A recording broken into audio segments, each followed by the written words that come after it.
My name is Kelly Coughlin. I'm a CPA and the CEO of EveryDayCPA, and I'm a failure. I'm a successful accountant, but I'm a failure entrepreneur. Today, I could talk to you about my career working for big companies, a big accounting firm, PwC, a big investment firm, Merrill Lynch, and a big bank, Lloyds Bank. I've had a happy and successful career in Seattle, Minneapolis, New York, and London. Or I could talk to you about what we do at EveryDayCPA with our STAR services. I could show you how we use Sun Tzu and Michael Porter from Harvard Business School in our business strategy work. And I could show you how we get the federal and state government to pay about 30% of your cost to start a business. And if you have past tax liabilities, we can get it reduced by over 50%. Or I could show you how we use accounting debits and credits as weapons of mass destruction of your competition. And risk. I could show you how to minimize the risk of contingent loss and risk of audit. I could do all that, but I'm not going to do any of that. What I am going to do is talk about why I am a failure, or rather, why I was a failure in the entrepreneur space. About 15 years ago, I started down the path towards small business startup. How hard could that be? I was educated, CPA and MBA. I had great big company experience. I had some capital. I couldn't help but succeed, right? Wrong. It was a path to failure. Eventually, I succeeded. I love the quote from a very successful venture capital guy in Silicon Valley.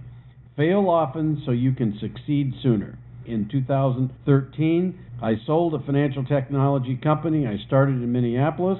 The financial cost, risk, and rewards were big, but the non-financial costs were even greater and, unfortunately, very difficult to recover. I am also going to talk about why the enormous price that is paid in startups, not financial, but intangible, unhappy shareholders during the failing years, nervous vendors and bankers during the lean cash flow quarters, and then the personal stuff.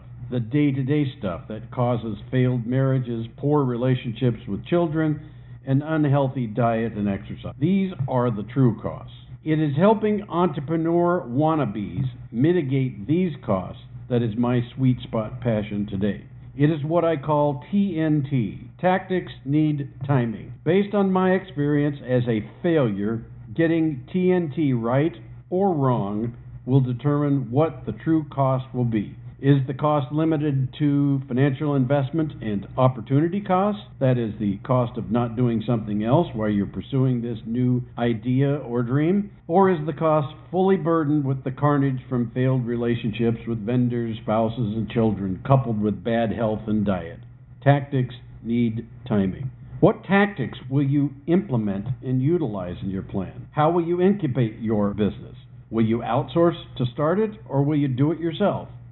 Need assessment is important. Does your market need your products or services versus competitors? Who are your competitors? Who are your substitutes? And if you say you don't have any competition, you definitely need help. People have millions of places they can spend their money. So, in a sense, every product and service on the planet Earth is your competition. I referenced Michael Porter earlier. Every business owner, and frankly anybody involved in the revenue side of an enterprise, should understand Porter's 5-force analysis.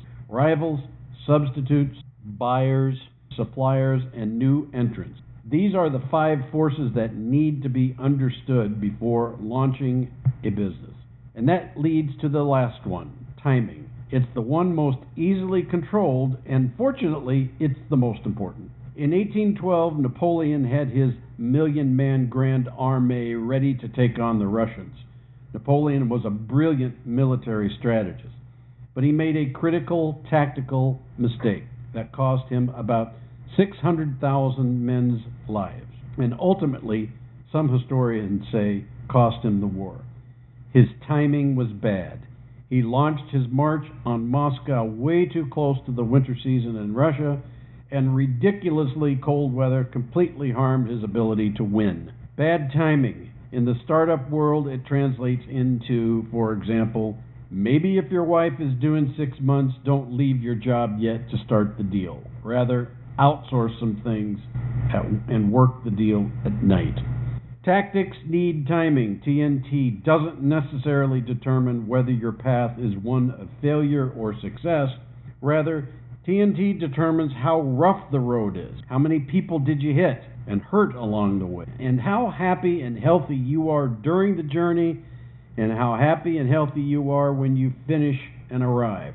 So today, we at Everyday CPA certainly help all small business owners with STAR services: strategy, tax, accounting, and risk management. We have found that many small business owners simply don't have the financial resources to pay for CFOs and CPAs and marketing experts. They are expensive. I know this. I sold these expert services while at PwC, and I bought these services at Lloyd's Bank.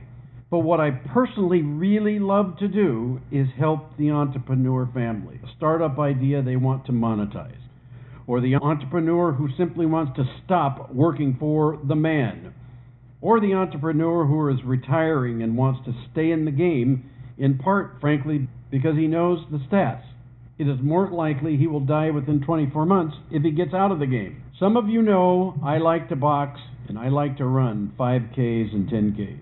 And my performance has waned over the past 10 years in these areas. But fortunately, there are a few things that only gets better with age, experience, and wisdom. And this is one of them. The clarity that tactics need timing, TNT, must be considered before launching a business.